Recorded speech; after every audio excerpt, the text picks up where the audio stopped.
Islamic Research Center. السلام عليكم ورحمة الله وبركاته.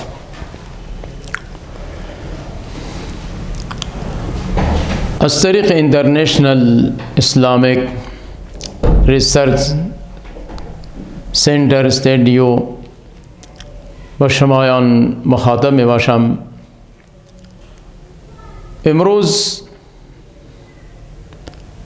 در شأن منافقین، خصلت و افکار و افعالشان را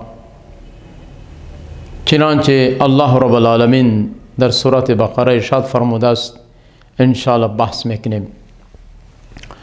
ان الحمد لله نحمده و نستعینه و نستغفره و نعوذ بالله من شرور انفسنا و من سیئات اعمالنا.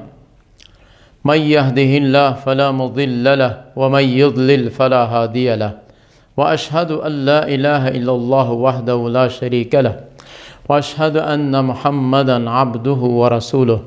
أما بعد، فأعوذ بالله السميع العليم من الشيطان الرجيم من همزه ونفخه ونفثه. رب اشرح لي صدري ويسر لي أمري واحلل عقدة من لساني يفقه قولي. رب زدني علما رب زدني علما رب زدني علما.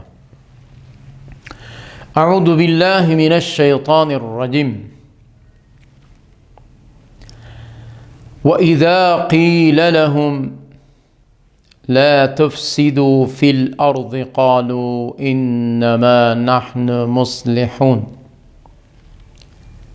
وإذا قيل لهم لا تفسدوا في الأرض قالوا إنما نحن مصلحون ألا إنهم هم المفسدون ولكن لا يشعرون. وإذا قيل لهم آمنوا كما آمن الناس قالوا أنؤمن كما آمن السفهاء ألا إنهم هم السفهاء ولكن لا يعلمون. الآية.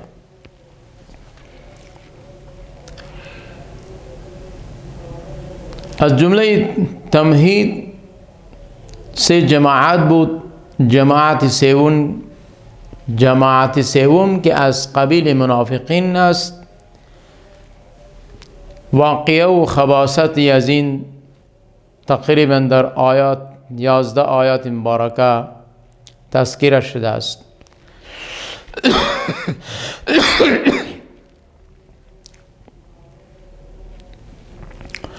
و اذا قیل لهم لا تفسدوا فی الارض، وقتی که برایشان گفته شود که شما در زمین فساد نکنید، قالوا میگویند انما نحن مصلحون، یقینا ما اصلاح کننده می باشیم، مصلح می باشیم. زمانی که برای منافقین گفته شود که شما در زمین فتنه و فساد برپا نکنید، آنها میگویند که ما من حیث مصلح می باشیم. من حیث مصلح چه معنا؟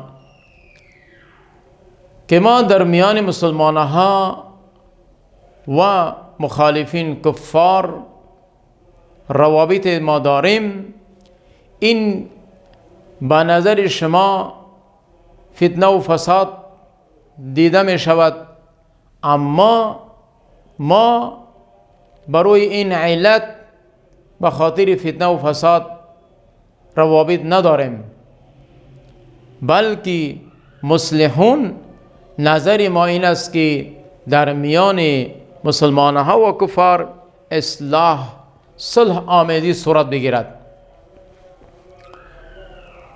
نظر منافقین و افکارشان مسلمانها را فریب دادن است.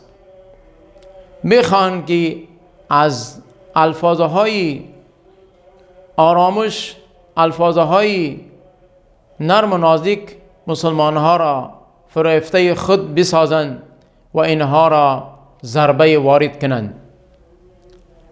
اما الله رب العالمین در متعلق این جماعت، این منافقین ارشاد فرمودند: الا انهم هم المفسدون ولکن لا یشعرون.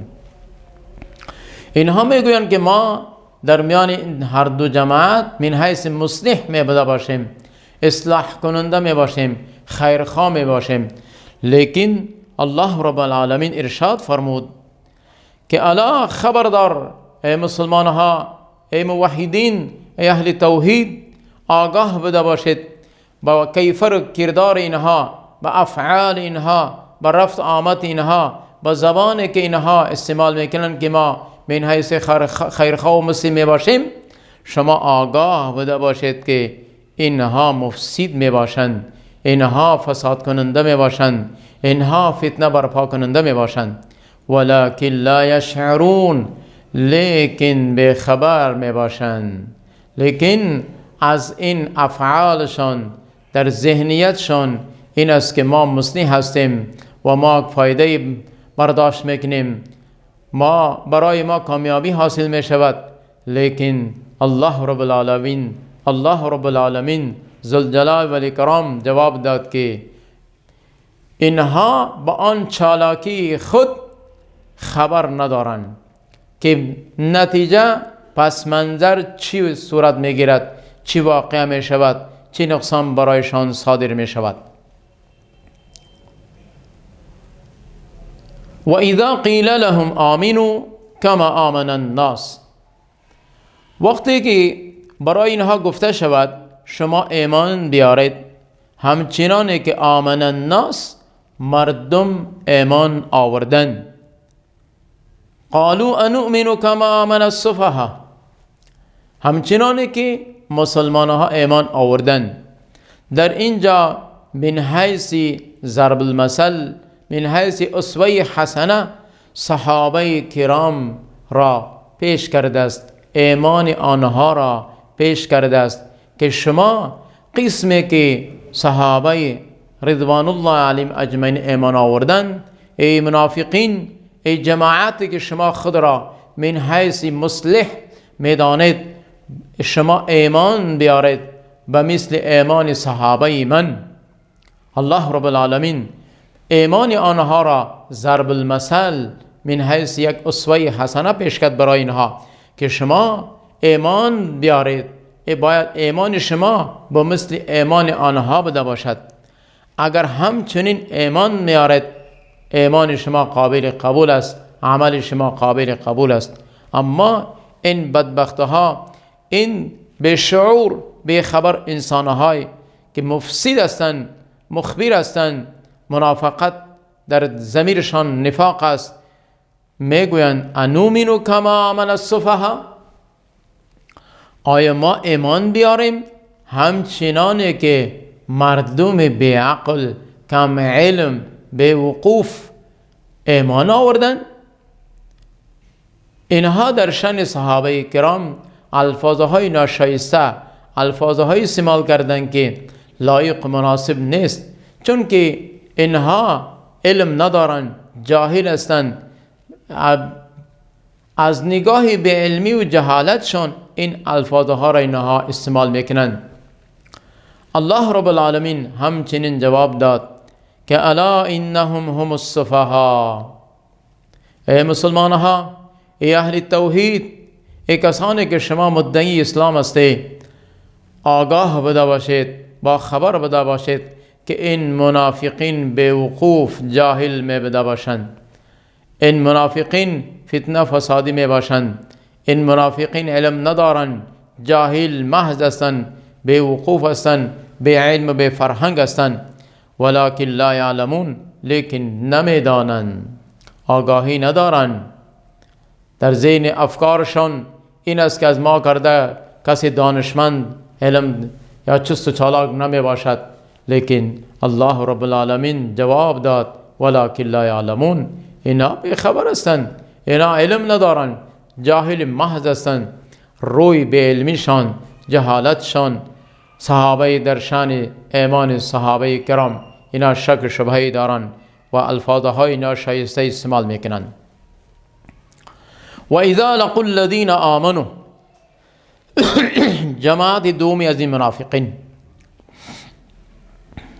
به دوم خباستشون به طرف خباست دومشان. و اذا لقوا الذین آمنوا قالوا آمنا. و اذا وقتی که ملاقات کنن با اشخاصهای ایماندار،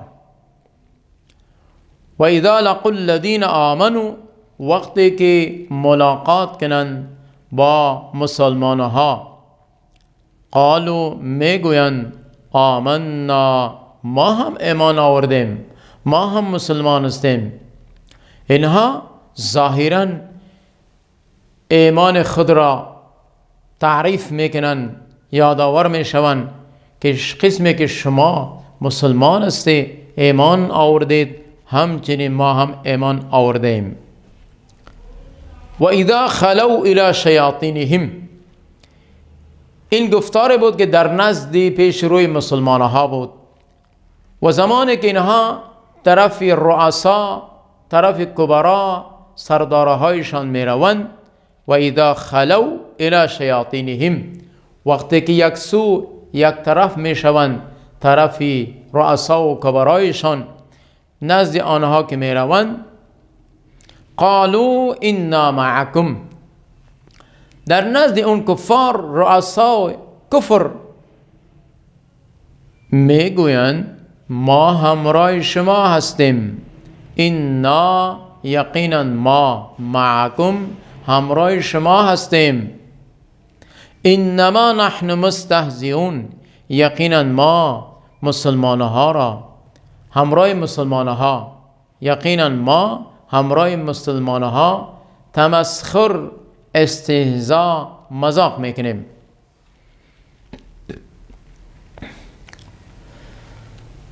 خصلت ناشایسته‌شان در معاشره این است که زمانی که با جماعت مسلمانها، با گروه مسلمانها، با گروه موحدین، با اهل توحید بپیوندن، نشست و برخاست کنند، در پیش روی این موحدین، این مسلمانها اظهار میکنند که همچنینی که شما ایمان دارید، مسلمان هستید، ما هم ایمان داریم، ما هم ایمان آوردیم، ما هم مسلمان هستیم، نماز روزه میگیریم، آن افعالی که شما دارید صدقه و خیرات میکنید ما هم میکنیم.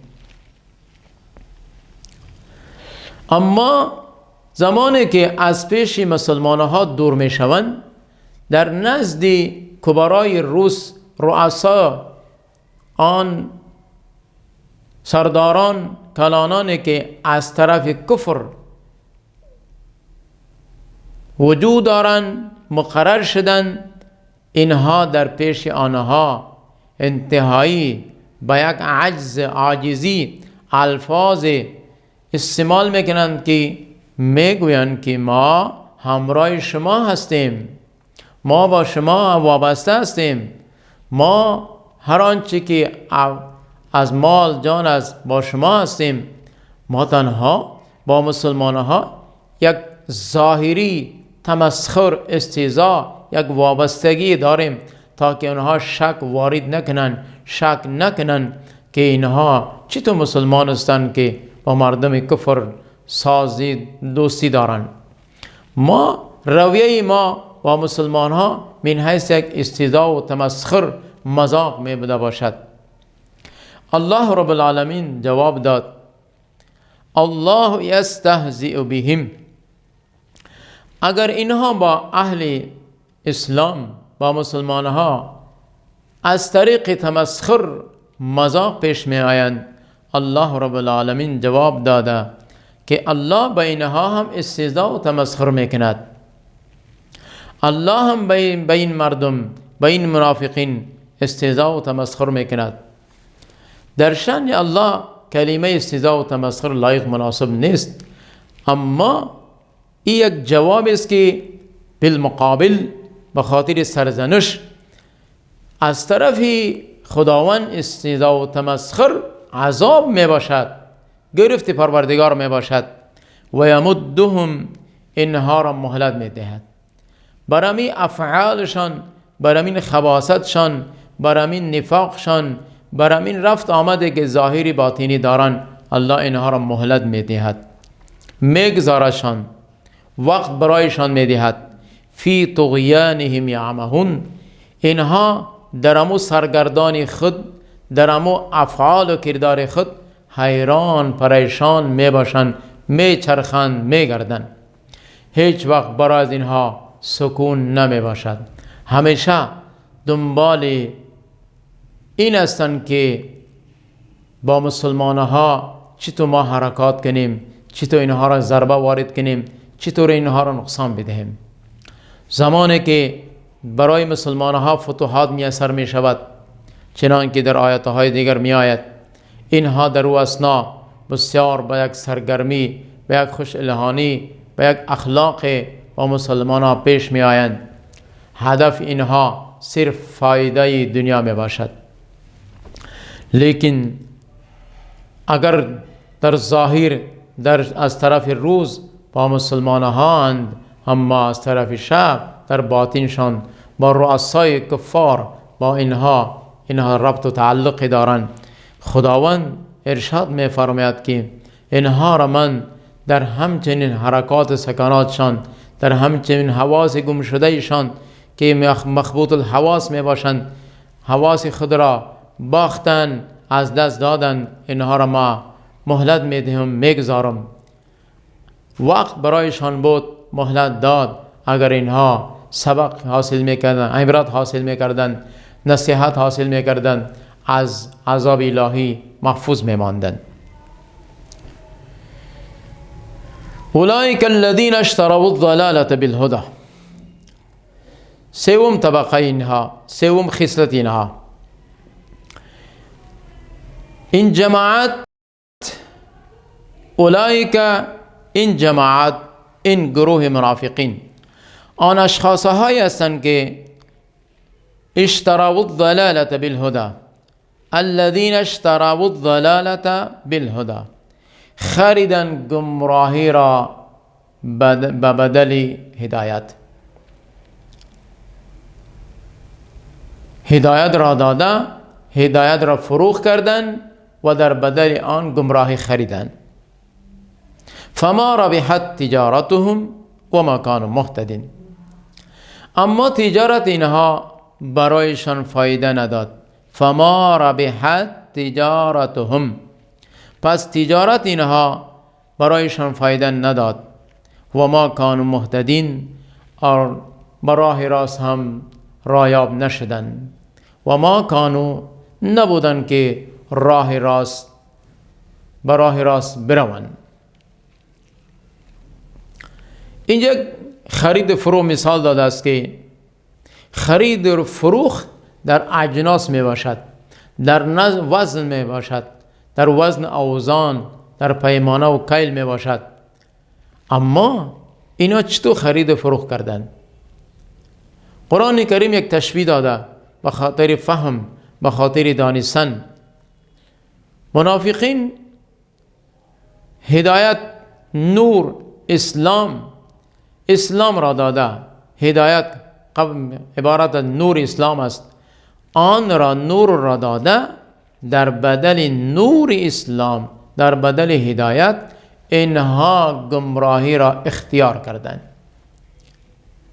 این منافقت که هست یک گمراهی است، یک راه، یک طرز طریقه است که انسان را تباه و برباد میکند. انسان در گرفت خدا مواجه می شود. راه اسلام نور، اسلام یک نور است، یک راهی است که در دنیا هم با خاطر منفیت، با خاطر هدایت، راهی است که انسان را هر طرف آرامی و پرسکون برش میسر می شود. یک راهی است که این راه را اگر انسان تعقب کند، هیچ وقت در این تعقب راه گمراه نمی شود، پریشانی برش میسر نمی شود. از تعقب این راه همیشه خوشحالی میسر می شود، همیشه فایده برش میسر می شود، راحت برش میسر می شود. چرا اسلام قوانین شرعی دارد.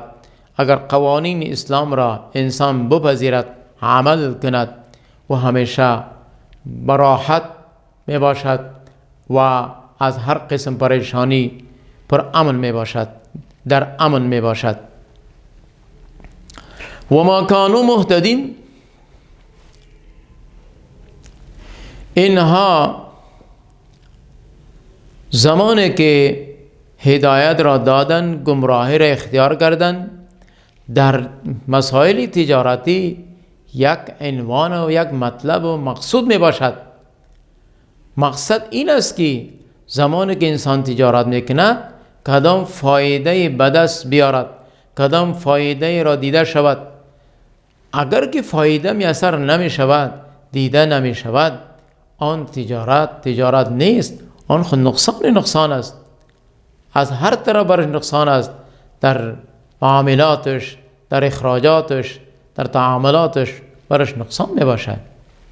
و ما کانوا مهتدین، زمانی که اینها نور اسلام را دادن، هدایت را از دست دادن، جهالت کفر را اختیار کردن، برایشان راه کامیابی میسر نمی شود. راه کامیابی در نور اسلام است، در هدایت می باشد، در عملکرد قرآن می باشد. زمانی که اینا گمراهی را اختیار کردن، جهالت، کفر و نفاق را اختیار کردن، لہذا کامیابی برای اینها نیست و میسر نمی شود. همیشه اینها در امود جهالت و گمراهیشان غرق می باشند. مثلهم کمثل الذی استوقد نارا، برای این منافقین دو مثال الله رب العالمین داده است. یک مثال است که تشبیه به آتش داده شده است و در آیت دیگر او کصیب این را تشبیه داده شده است به باران. مثلهم، مثال این منافقین، کمثل الذی استوقد نارا، مثل آن شخص می باشد که آتش در داده است. مثال این منافقین مثل آن اشخاصی است که الذی استوقد نارا، آتش در داده است.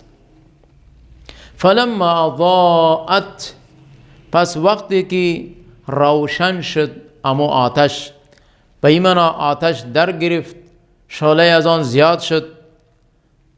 اضاءت ما حوله، آن شعله آتش، آن تپشی که داره، گرمایشی داره، آن حرکتی که در آتش است، با واسطه امو شعله اطراف خود را روشن کرد. اما آتش اطراف خود را روشن کرد. ذهب الله بنورهم، الله رب العالمین روشنی اینها را گرفت، از بین برد. و ترکهم، و اینها را گذاشت فی ظلمات لا یبصرون، در تاریکه هایی که اینها نمی بینند. شما از این مثال اگر یقینا غور و فکر کنه، زمانی که انسان یک چراغ است یا علیکین است یا شمع است یا کدام روشنی که هست، زمانی که در شب تاریکی چراغ را انسان اما علیکین است یا شمع است، شمع را روشن کنه، در اطراف شمع پروانه ها تا آن جایی که اما شمع روشنیش هست، اما پرنده ها در اطراف هم میچرخند. اما زمانی که انسان آتش میزند، آتش زمانی که زدی، آتش شعله از این از شمع کرده خیلی تیز و حرارتش زیاد می باشد، روشنی این بسیار زیاد می باشد. با چه اندازه‌ای که روشنی هست امی اطرافهایش روشن میکنه و دیده می شود. زمانی که امو آتش ختم شود، شب تاریک بده باشد، در امو اثنای تاریکی آنچه روشنی که در نزد چشمه های و در اطراف بود یکدم گل می شود، آتش خاموش می شود و تاریکی می شود. برای از او انتهایی تاریکی می شود. زمانی که تاریک شد و دیگر جا را نمی بینه. مثال این است که زمانی که رسول اکرم صلی الله علیه و سلم اعلان نبوت کرد، اسلام پیش کرد، اینها با امو کلمه اسلام ایمان آوردن، به زبانشان ایمان آوردن، اما تصدیق به قلبشان نکردن، اقرار به قلبشان نکردن. و زمانی که اسلام فتوحات برش میسر شد، مال غنیمتها، دیگر فوایدها برای مسلمان ها میسر شد، اما اسلام اطراف خود را کشاده شد، اطراف اسلام به هر طرف انداخته شد، باز شد و غنایم آمد، روشنی زیاد شد. در این اثنا